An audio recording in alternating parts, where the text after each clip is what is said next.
It is real. I'm in Ojai, Yeah. so it actually it works. Like I'm in Geppetto's cottage right now, sort of. Yes. All right, I'm going to leave you in the hands of Landon. All right. Thank you. Thank you. And now, as far as recording on this, Rachel, I just want to make sure I get it recorded. Yeah, I have it. Google's doing it, and I'm going to do it on my tape recorder. Oh, perfect. Oh, perfect. I don't have to worry about it. Very small. All right. Well, thank you so much, guys, for taking the time to speak with me. My name is Landon, and I'm with AwardsWatch, and I'm here today with Curt and Guy, talking about the production with Guillermo del Toro's Pinocchio.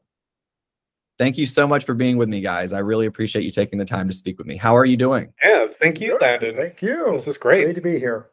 Absolutely. You know, Thanksgiving weekend. I think, everyone's going to see the film in December. I mean, what does it feel like to accomplish, such a feat of slow motion and tackling the story of Pinocchio? That's it, right? It is. It's an excitement that's lasted And it's years. extended emotions that's accomplished over 4 years in my case, but probably longer than that in years because you were working on the earlier version. Yeah, I started when Guillermo brought me on to do some redesigns in 2012 before this current version, and then that at the time was exciting, to be, but things change, and then starting again in 2018 with Curt, as both of us doing production design and revisiting everything. It's just the momentum never seemed to leave as far as the excitement and the inspiration that Guillermo was just bringing to all of us, as this went forward. And then all those years it takes to do that excitement carries on. Yeah, and that's sort of the challenge as well, is sort of maintaining it through production because, there's the initial excitement, but I think we never really lost that excitement over the whole time of production. And they were shooting on stage for 1,000 days, so nearly 2.5, 3 years, or over 3 years, I guess, not quite 3 years. A long time to sort of maintain the both the quality level and the excitement and be consistent, because you don't want something to be like, oh, that's from the beginning of the process as opposed to the end. So unique challenges, I guess. Yeah. Oh, I can imagine, and the film represents such a strong new look for Pinocchio, the story, which has a lot to do with, Guillermo del Toro's vision, the puppets and the designs. Can I ask you both individually, what do you think the most unique element of the film is? That's a great question. And now I got to think for a second. Okay. The element.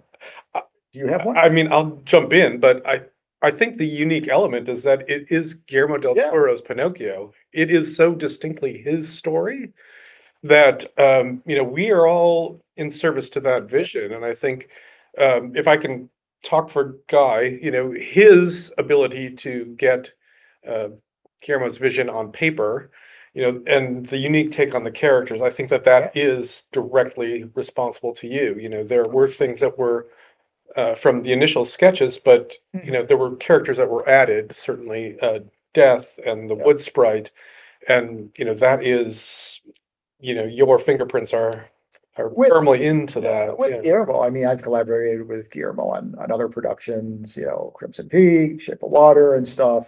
We have a great collaborative, sort of sync and stuff. But I think that's mainly it. This is not like any other Pinocchio, any other really production, because it is a Guillermo's vision. We look at things like the characters that we have, even Pinocchio or Death, and our version of the wood sprite or the blue fairy. That's the wood sprite. It doesn't look like any blue fairy that people have seen, or Death. It's Guillermo's world, and we're all inspired by like his ideas, to think outside that box of what you normally would think or do for a character design or a set piece, or even with just the settings we have and the different styles. But it comes visually distinct, I think, because of the way that he looks at the world. And you see those two characters specifically, and you're like, that can be in no other film than this. So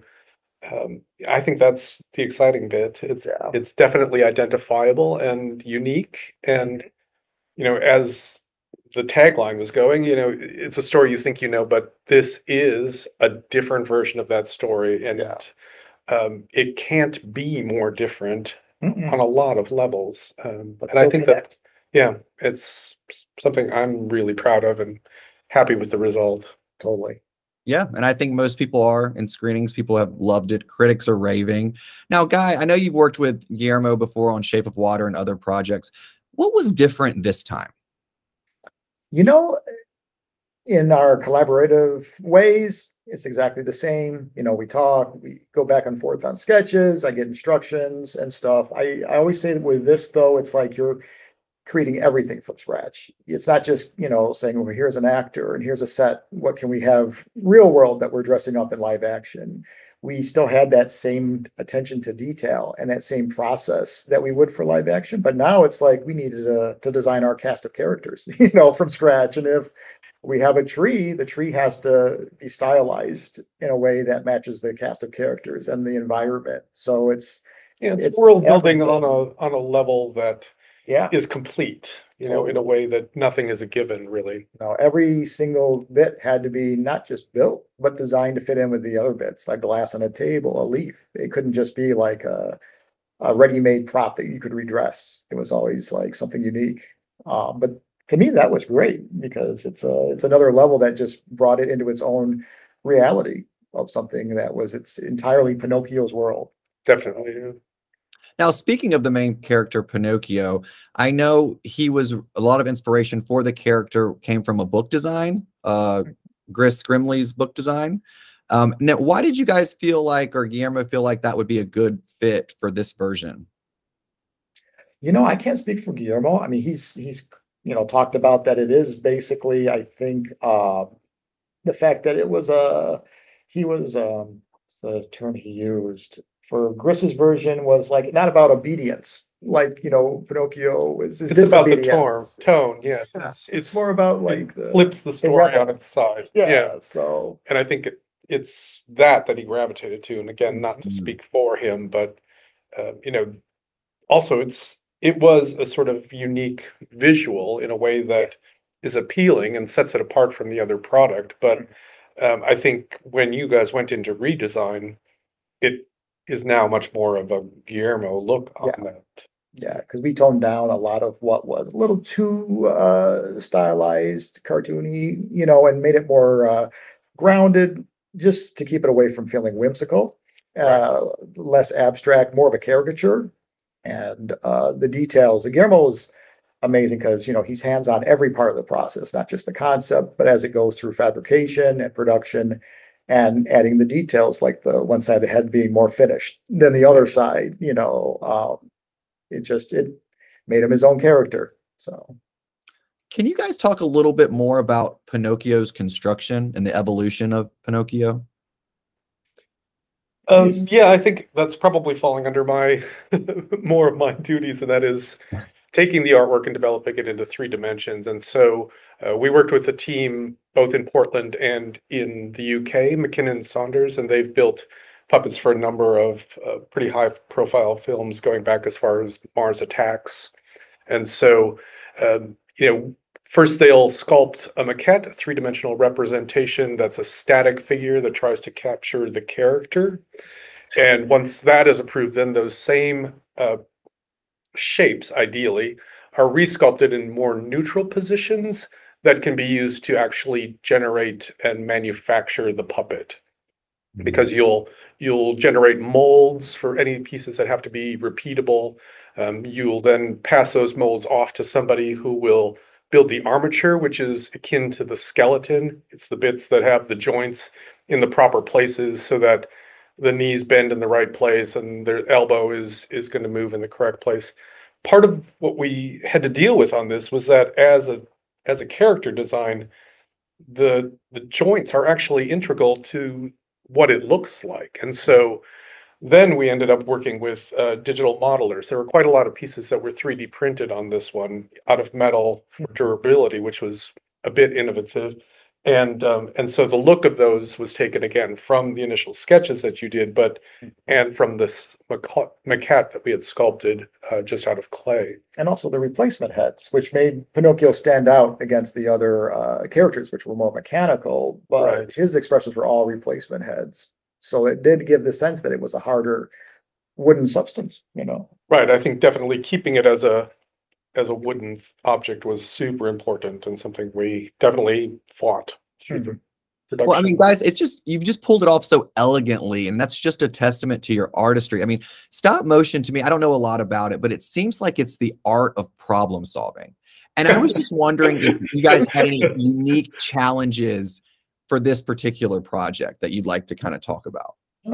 I mean, I think with production design, there's always the problem solving, but we have amazing powerhouse team of all departments with Rob Dessous, our art director, and like Georgina Haynes, you know, for public fabrication. If something arose, we could easily work through it. I think one example is we had Volpe designed very stylized, and he was a lot more coming to a point, like his nose, and his head was like a lot smaller. But smaller. there's no way to make that a mechanic that he could actually act.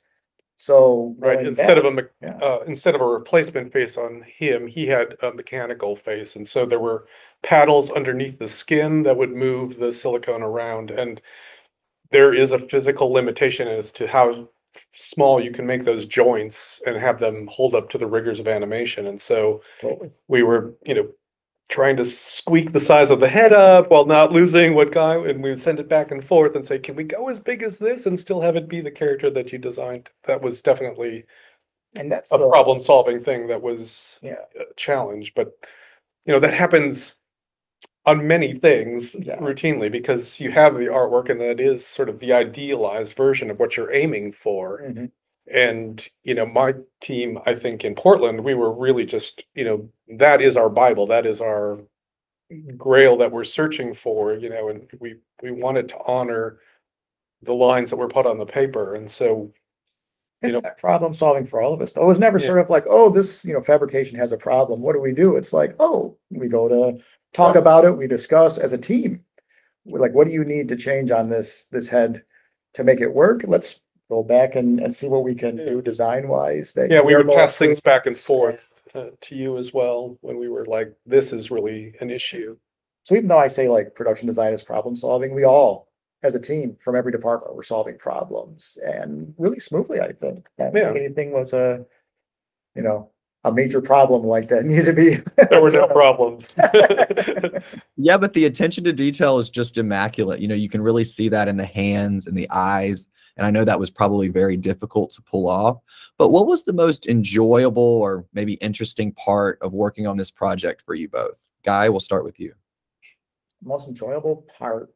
Or interesting. I would say interesting, just seeing everything come to life. You start with a blank sheet of paper and some ideas, and then you work with Guillermo, and then as it goes to maquette, you see it starting to come. And I think that the point that it really brought it home to me was seeing the first trailer. Everything had a voice, everything was alive, there was the music, and all these images that really just lived in your mind, and seeing as a prop. And seeing as parts for so long. It's like there's the character, there's the stuff that's being built, but it wasn't coming together yet really until, And that's when it became alive to me, and that's that sort of, in a way, closure. When you see it on screen, you're like, okay, now it's become alive. It's the Wooden Boy's alive, it's on screen and acting.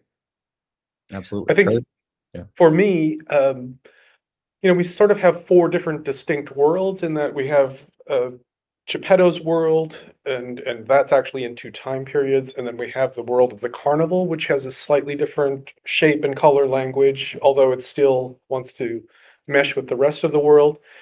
It sort of morphs a little bit when you get into the fascist thing. It takes advantage of changes in architecture that were happening in the 1930s, and we sort of drain out some of the color, that it's a little bit more severe.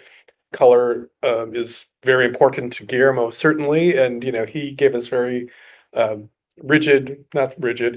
inspirational instruction at the beginning of how he wanted color used. And I think that resulted in us keeping really strong reds in the fascist world.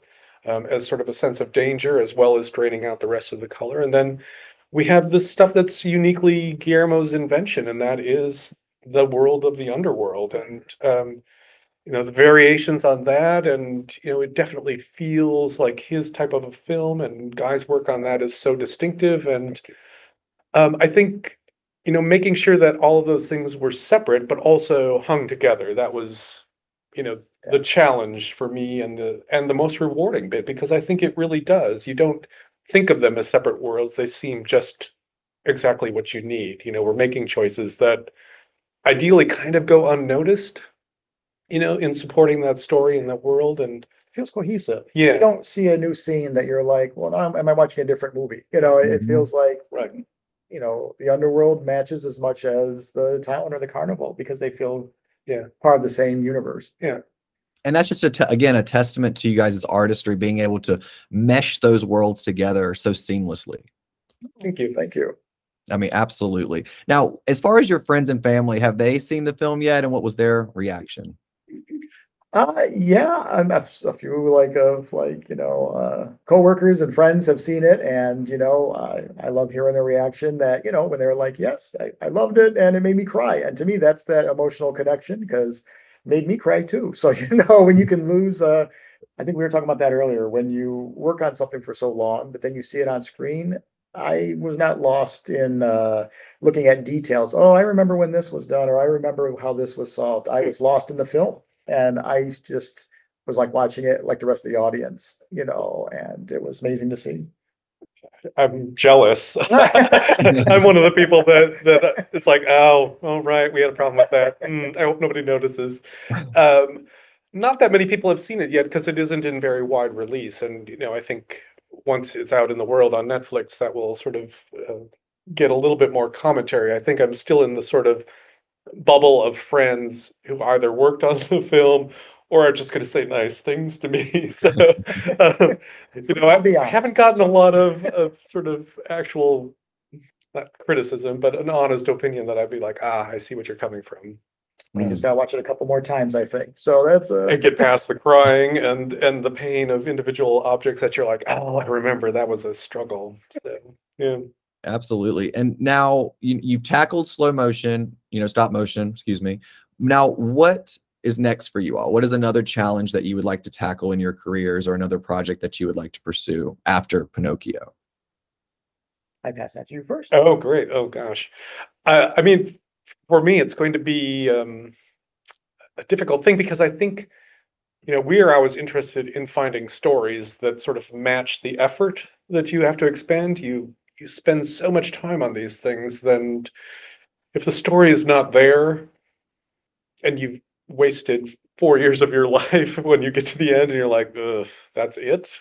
You know, that's always a disappointment. And so for me, the thing will be to find another project that has just the amazing heart that this had. You know, it was such a passion project, and everybody wanted to work on it in such a wonderful way. It was such a amazing family of people that came together that, you know, that's going to be the challenge, is finding another situation that is as kind of wonderfully collaborative and warm as this was. It was